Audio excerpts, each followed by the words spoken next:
Madame, Monsieur, bonsoir, bienvenue à ce rendez-vous d'information. Tout de suite les titres de ce journal. Quatrième jour du deuil national décrété par le président de la République. Il se prépare les obsèques du défunt Premier ministre Ahmed Bakayoko d'Abidjan à Séguéla. Les funérailles seront marquées par des cérémonies d'hommage et des prières.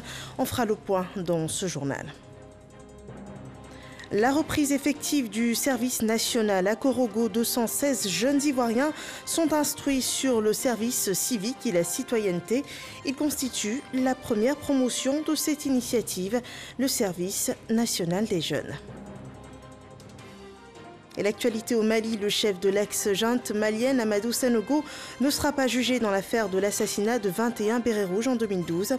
Les juges de la cour d'appel de Bamako ont prononcé l'abandon de la procédure ce lundi sur la base de la loi d'entente et le protocole d'accord signé entre le gouvernement malien et les victimes. Bienvenue dans ce 23h. Il y a 5 jours que nous apprenions la triste nouvelle de la disparition du Premier ministre, chef du gouvernement Ahmed Bakayoko. La présidence de la République prépare un hommage mérité de la nation. La cérémonie est prévue se tenir le 17 mars prochain, donc mercredi. Écoutons le communiqué de la Direction générale du protocole d'État à ce propos.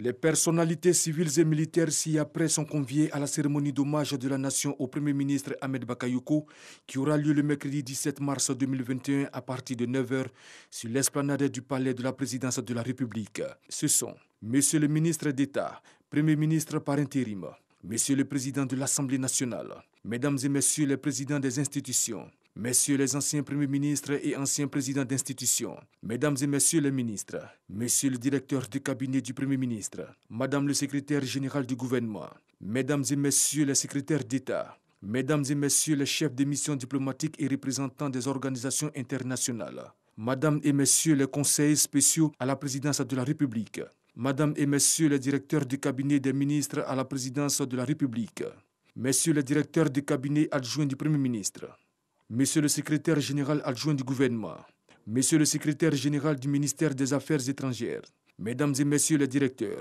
conseillers et conseillers techniques à la présidence de la République, les représentants des bureaux des institutions de la République à raison de 2 représentants par institution, Mesdames et Messieurs les préfets de région, Monsieur le président de l'Académie des sciences, des arts et des cultures d'Afrique et des diasporas, ASCAD, Monsieur le général du corps d'armée, chef d'état-major général des armées, Monsieur le général du corps d'armée, commandant supérieur de la gendarmerie nationale, Monsieur l'administrateur général, directeur général de la police nationale, Monsieur le chef d'état-major particulier du président de la République, Monsieur le directeur général des douanes, Monsieur le directeur général des affaires maritimes et portuaires, Madame la directrice générale des forêts et de la faune, Messieurs les présidents des autorités de régulation, Messieurs les maires du district d'Abidjan, Madame et Messieurs les présidents des universités publiques, Messieurs les présidents des chambres consulaires, Mesdames et Messieurs les présidents des conseils d'administration et directeurs généraux des entreprises publiques et parapubliques,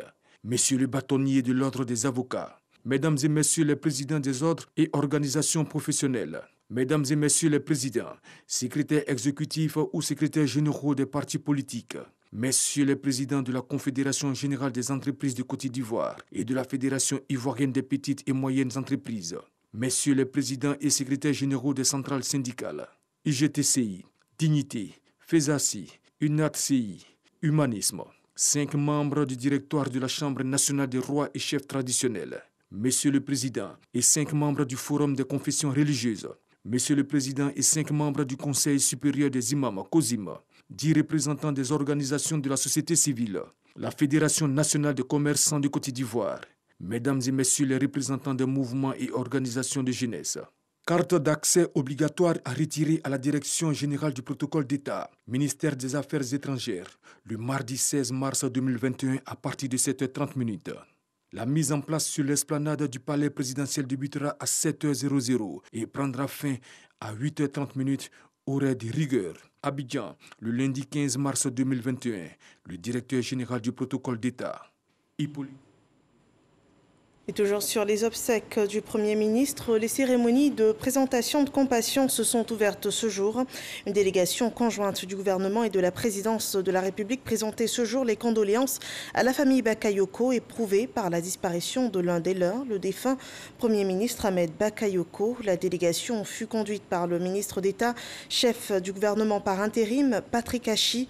La délégation gouvernementale a à cette occasion salué la mémoire d'Ahmed Bakayoko, ce grand serviteur de l'État de Côte d'Ivoire.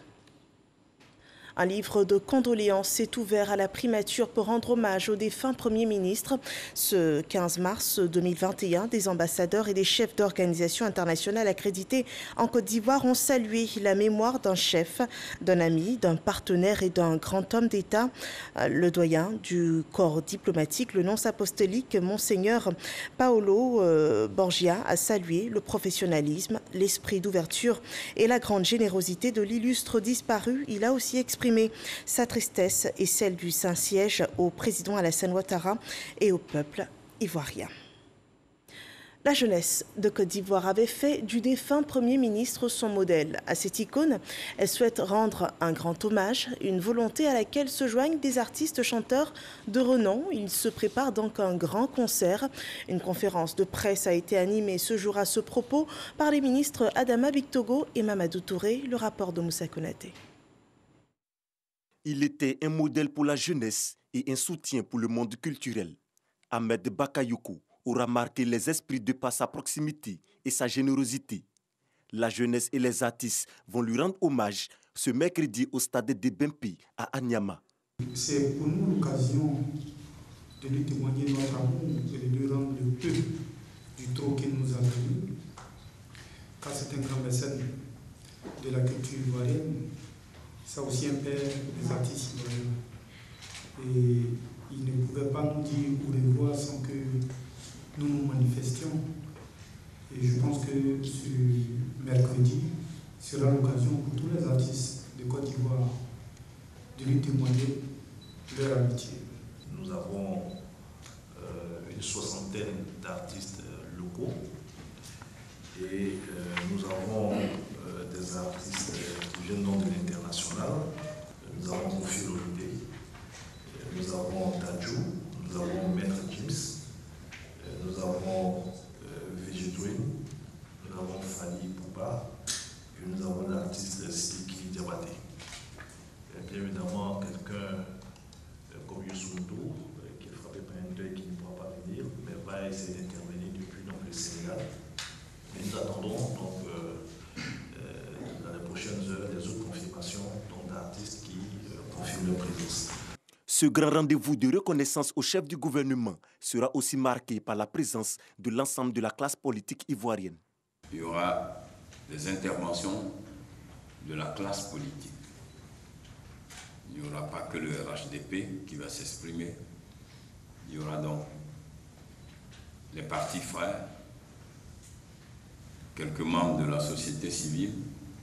Cette cérémonie du mercredi après-midi doit être le couronnement de ce qu'il a entrepris à travers le dialogue politique. C'est pour cela que l'intervention des hommes politiques et de la société civile doit traduire son engagement pour le dialogue politique. La jeunesse est donc attendue mercredi au stade de Bempi à Anyama pour un adieu mémorable au Golden Boy, le Premier ministre Ahmed Bakayoko. D'Abidjan à Séguéla, l'actualité est la même. La ville natale d'Ahmed Bakayoko sera celle où il reposera à jamais et avant l'accueil de sa dépouille mortelle prévue pour jeudi. Les autorités préfectorales et municipales mettent à contribution la population pour accélérer les préparatifs. Soro Corona. Veillée religieuse le jeudi au stade Lossénif Soumaoro de Séguéla. Hommage et présentation des condoléances des différentes régions de la Côte d'Ivoire et prières mortuaires le vendredi à la grande mosquée de Séguéla. Les trois grands moments des obsèques du Premier ministre Ahmed Bakayoko à Séguéla, terre de ses ancêtres. L'information a été portée aux différentes couches sociales vivant à Séguéla. Cette rencontre d'information et d'échange a été l'occasion pour les autorités locales de faire des précisions, à savoir les dispositions pratiques à l'intérieur et à l'extérieur de la grande mosquée pendant la prière mortuaire. Le strict respect des consignes du protocole d'État. Nous avons demandé l'indulgence des populations. qu'il s'agit de l'accueil, de la prière mortuaire, il est évident qu'au regard du contexte sanitaire, la mosquée ne pourra pas accueillir toutes les populations comme d'habitude. Nous devrons vraiment rester respectueux de tout ce qui va être comme consigne de la part du protocole d'État. Pour le jeudi et le vendredi, des dispositions pratiques sont prises à Séguila. À partir de mercredi soir déjà, les boutiques seront fermées sur l'espace où on doit faire le funérailles. Et le jeudi jusqu'à midi, il va y avoir le marché, mais l'après-midi, il n'y aura plus de marché jusqu'à samedi pour qu'on puisse faire ce funérailles-là dignement. La jeunesse est invitée à faire preuve de sagesse dans ce moment difficile que traverse Séguila. Nous avons demandé que surtout les jeunes qui entendaient porter l'illustre disparu à sa dernière demeure, mais que ces jeunes puissent comprendre qu'une volonté a été exprimée. Décédé le 10 mars dernier, la dépouille mortelle du Premier ministre Ahmed Bakayoko sera transférée à Séguila, sa ville d'origine, le jeudi 18 mars prochain. Ahmed Bakayoko sera inhumé le vendredi 19 mars après la prière mortuaire dans la stricte intimité familiale. Voilà, Ahmed Bakayoko était donc le fils de Séguila. Il représentait aussi sa ville à l'Assemblée nationale. Ses actions en faveur de l'épanouissement de la jeunesse et sa contribution au développement du système éducatif ne sont pas oubliées. Des témoignages ont été recueillis par Soro Corona. Ils sont venus de toutes les écoles publiques et privées de la commune de Séguila. À travers cette mobilisation, les écoliers et élèves ont rendu à leur manière un hommage digne au Premier ministre Ahmed Bakayoko. Les différents délégués sont revenus sur toutes les actions sociales et principalement celles posées à l'endroit de la famille éducative de Séguila. Hélas, l'évidence est bien présente et les faits têtus. Encore difficile à accepter. Sache que nous garderons de toi le souvenir d'un concurrent exemplaire et dynamique. Nous garderons à jamais de toi cette image indélébile d'humanisme, de partage et de solidarité que tu as su cultiver en chacun de nous. N'est-ce pas toi, Papa Ahmed Bakayoko, qui nous a transportés, nourris, logés, scolarisés gracieusement? N'as-tu pas permis à nous, filles du Morodougou, d'aspirer à un avenir radieux? Papa Ahmed, tu nous as inculqué le sens du partage, de la détermination et du travail. Des prières sont dites par les guides religieux pour le repos de l'âme de l'illustre disparu. Zoumana Bakayoko, porte-parole de la famille, a traduit la gratitude des Bakayoko aux élèves pour cette marque de compassion. Dieu a décidé dans la vie d'Ahmed 56 ans, 2 jours. Il a fait ses 56 ans, 2e jour, il nous a quittés. On ne fait que dire merci à Allah. Alors, c'est honoré, très, au nom de la famille, vous demandez pardon, prions Dieu pour que Dieu repose Ahmed à côté de lui. Les autorités locales ont salué cette initiative des écoliers et élèves. Le préfet des régions a invité ces tout-petits à rester dignes et disciplinés tout le long de la période des obsèques. Voilà, la douleur est grande sur la terre natale d'Ahmed Bakayoko et en la mémoire du défunt Premier ministre. Une prière a été dite à Grand Bassam, une action initiée par la Fédération de la paix universelle, une action que présente Mamadou Kouassi. Une lecture complète du Saint-Coran suivie de la récitation de Daratul Khairat en la mémoire de feu Ahmed Bakayoko. Ces fidèles musulmans, soutenus par les autres confessions religieuses, intercèdent auprès du Tout-Puissant pour le repos de l'âme du Premier ministre Ahmed Bakayoko, ambassadeur de la paix. Cette initiative est de l'Association des religieuses pour la paix et le développement, AIPD. Tout le monde pleure aujourd'hui Ahmed Bakayoko, qui a engagé un certain nombre d'actions pour le maintien de la paix en Côte d'Ivoire. Je vois entre autres le dialogue politique. Et il a vraiment œuvré pour la paix. En tant qu'homme de paix, ambassadeur de paix, nous avons trouvé mieux de nous confier à Allah à travers le Coran et la Dalaïl Khairat. Après la lecture coranique, place a été faite aux interventions des différents guides religieux, membres de la Fédération de la paix universelle, pour implorer le Tout-Puissant, pour le président de la République Alassane Ouattara, pour le gouvernement ainsi que pour la Côte d'Ivoire tout entière. Une initiative saluée par le maire de la commune de Grand Bassam et par le président de la section Côte d'Ivoire de la Fédération de la paix universelle. Le chairman Akasaye Lazare invite tous les ambassadeurs de la paix à s'inscrire dans cette dynamique. Nous sommes convaincus que la mission qui va désormais être la sienne De l'autre côté, c'est de nous aider. Nous qui sommes restés ici-bas, de nous éclairer, parce que la Côte d'Ivoire continue de rechercher la paix. Aujourd'hui, nous ne pouvons qu'offrir nos suffrages à Dieu pour le repos de son âme et nous souvenir de tous ses bienfaits, de tous les actes positifs qu'il a posés à l'endroit de la nation ivoirienne, de son engagement tout le long de sa carrière pour la construction d'une Côte d'Ivoire solidaire. Après cette étape, la grande mosquée Fatima Zahra de Grand Bassam, les ambassadeurs de la paix en général et l'association interreligieuse pour la paix et le développement, conduite par l'imam Moussa Dramé, compte mener d'autres actions en faveur de la paix en Côte d'Ivoire.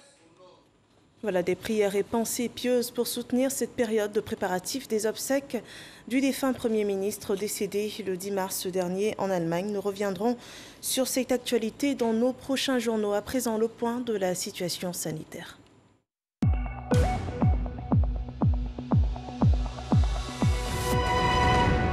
Ce lundi 15 mars 2021, le ministère de la Santé et de l'Hygiène publique enregistre 255 nouveaux cas de Covid-19 sur 528 personnes guéries et 2 cas de décès sont annoncés. À cette date du 15 mars 2021, la Côte d'Ivoire compte 37 908 cas confirmés, dont 34 616 personnes guéries, 213 personnes décédées et il reste encore 3 079 cas actifs. Et pour ce qui est de la campagne de vaccination, sachez que 15 181 personnes ont été vaccinées contre la Covid-19 en Côte d'Ivoire du 1er au 14 mars dernier. Une campagne de vaccination pour rompre la chaîne de contamination de la Covid et face à d'autres virus, la Côte d'Ivoire est tout aussi active. Parallèlement à la lutte anti-Covid-19, le pays souhaite aussi réduire de 50% le taux de prévalence du VIH-Sida. Et cette fois, ce ne sont pas les autorités sanitaires qui conduisent l'initiative, mais plutôt le ministère du Transport. Un projet de près de 20 milliards de francs CFA a été lancé. Ses objectifs sont expliqués dans ce reportage de Léon Pro. Corridor Abidjan-Ouagadougou, entendez trajet Abidjan-Ouagadougou, 1189 km, environ 4000 camionneurs, 2000 travailleurs du sexe et une forte prévalence du VIH-Sida. Nous sommes à taux de 2,3% au niveau national.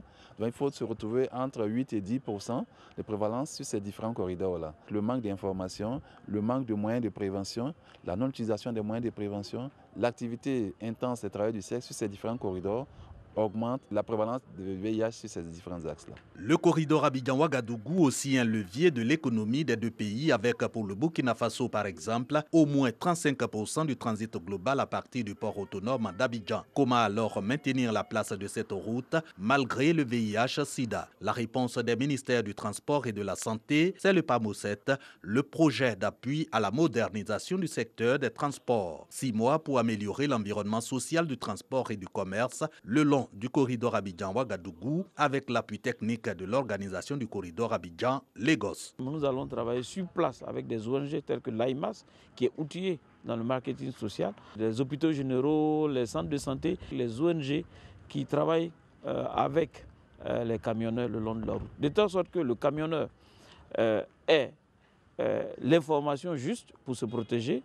Il ait les produits à sa disposition pour se protéger. C'est un programme qui est destiné à tous les acteurs, à la jeunesse, aux professionnels du sexe le long de ce corridor pour faire en sorte que nous puissions freiner la progression de la pandémie du VIH le long de ce corridor et par ricochet dans le secteur des transports. Entre autres volets de ce projet destiné à 2 600 000 personnes, accroissement de 50%, l'offre de services VIH, renforcement des capacités des personnels et centres de santé, le PAMOSET est financé par la Banque mondiale pour 45 millions de dollars, soit environ 20 milliards de francs CFA.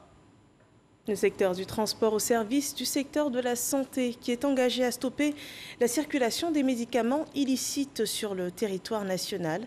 Un projet pour l'authentification des médicaments et particulièrement des antipaludéens a été initié. Les professionnels de la santé ont été instruits sur le sujet. Le reportage de Didier Nguessa. Les médicaments contrefaits ou de qualité inférieure représentent une perte de 50 milliards de francs CFA par an pour le trésor ivoirien. Dans la lutte contre ces faux médicaments, le ministère de la Santé et de l'Hygiène publique mise sur l'authentification. Il s'associe à une entreprise allemande pour lancer un projet pilote de 224 millions de francs CFA qui porte sur l'authentification des antipaludéens. La première phase du projet pilote comprend la fourniture aux pharmacies ivoiriennes de 50 000 masques équipés d'un code d'authenticité numérique, une formation en plus des employés de pharmacie, ainsi qu'une campagne d'information pour le public.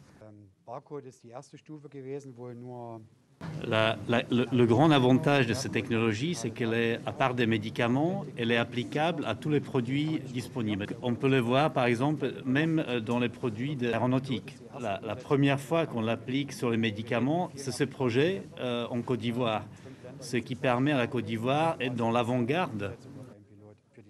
2 millions de produits médicaux seront étiquetés. Il s'agit pour nous de trouver les voies et moyens pour faire face à un défi majeur que constituent les médicaments contrefaits, les médicaments de qualité inférieure qui empoisonnent le système de santé publique.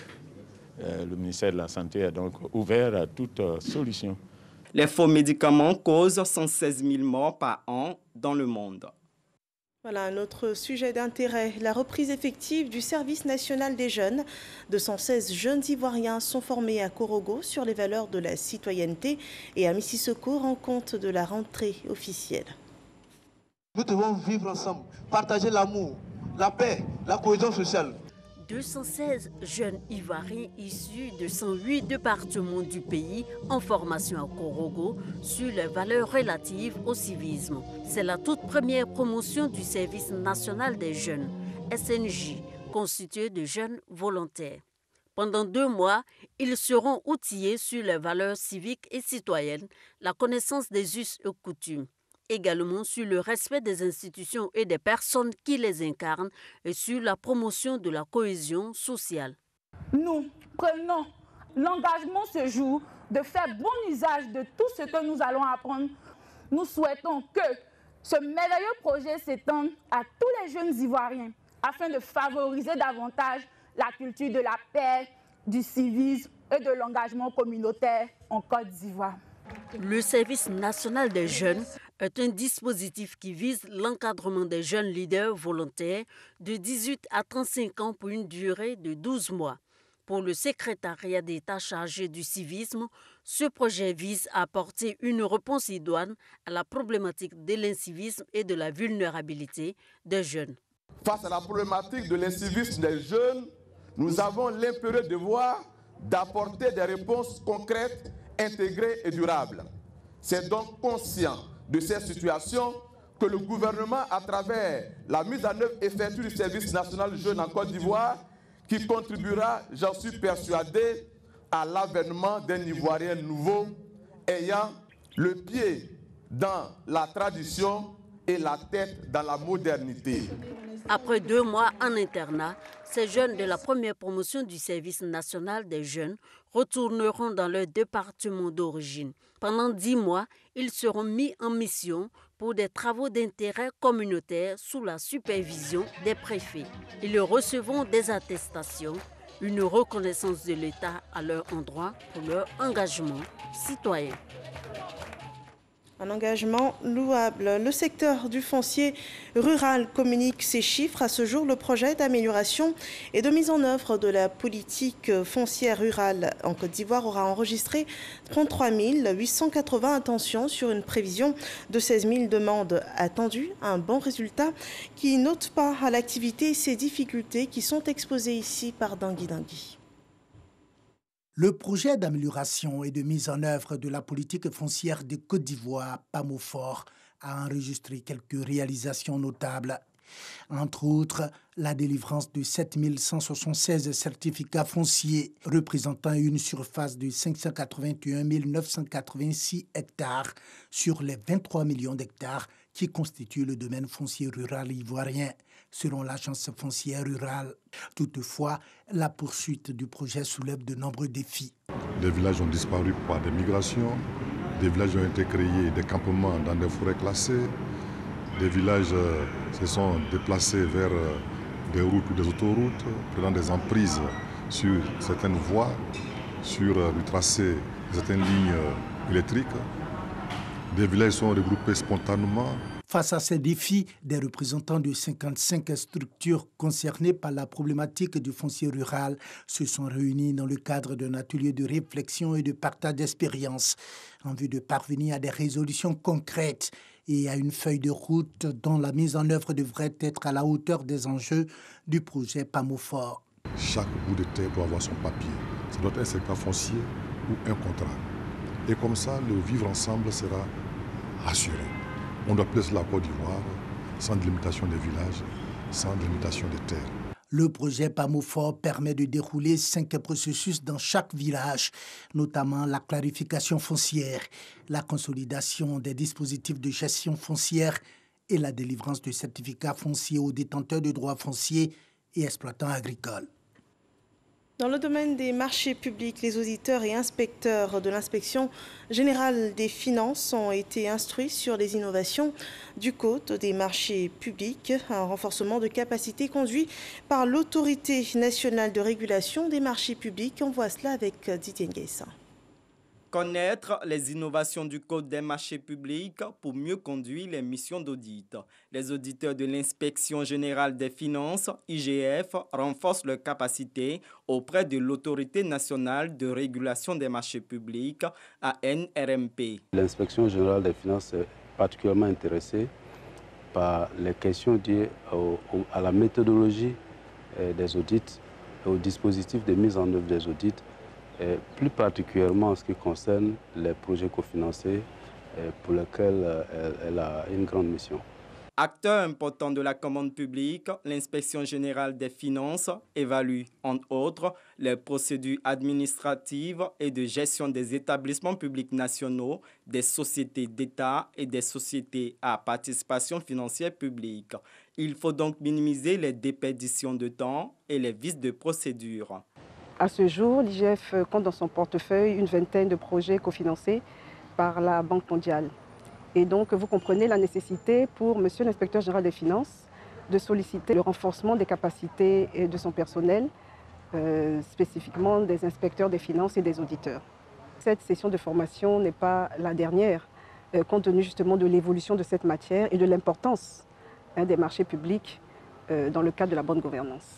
Au thème des 2 jours de formation, la passation des marchés publics, les audits et la détection des fraudes sont appropriés par le personnel de l'IGF.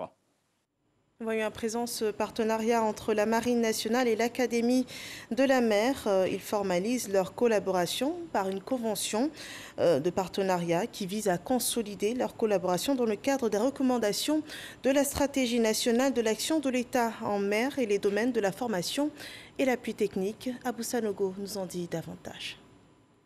La Marine nationale de Côte d'Ivoire et l'Académie régionale des sciences et techniques de la mer formalisent et mutualisent leurs liens de coopération, d'où la signature de la convention cadre de partenariat pour sceller leurs visions communes et leurs intérêts communs.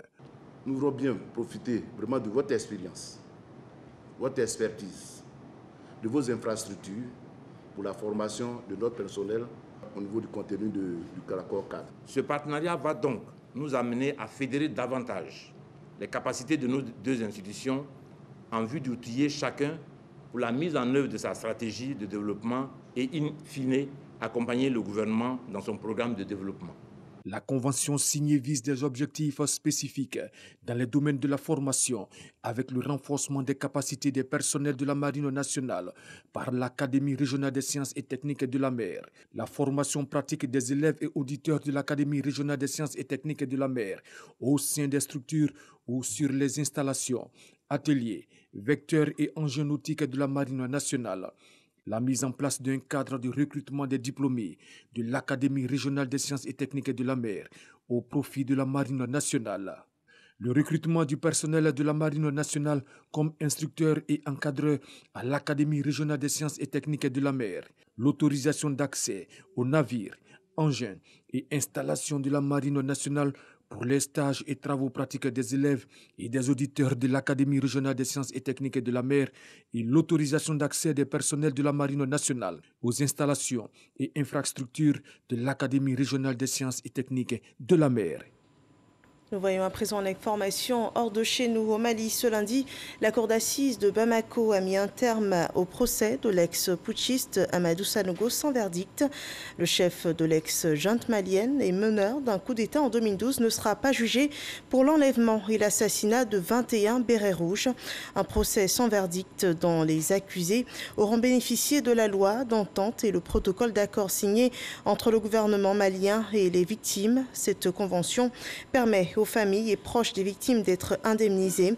Le président de la Commission nationale des droits de l'homme s'est insurgé contre cette décision de la Cour, estimant que le procès devait aller jusqu'au bout. C'est ici qu'on s'arrête pour ce rendez-vous d'information. Merci de nous avoir suivis. Paix sur la Côte d'Ivoire et on se retrouve demain, même heure, pour d'autres nouvelles sur RTI 1. Bonsoir chez vous.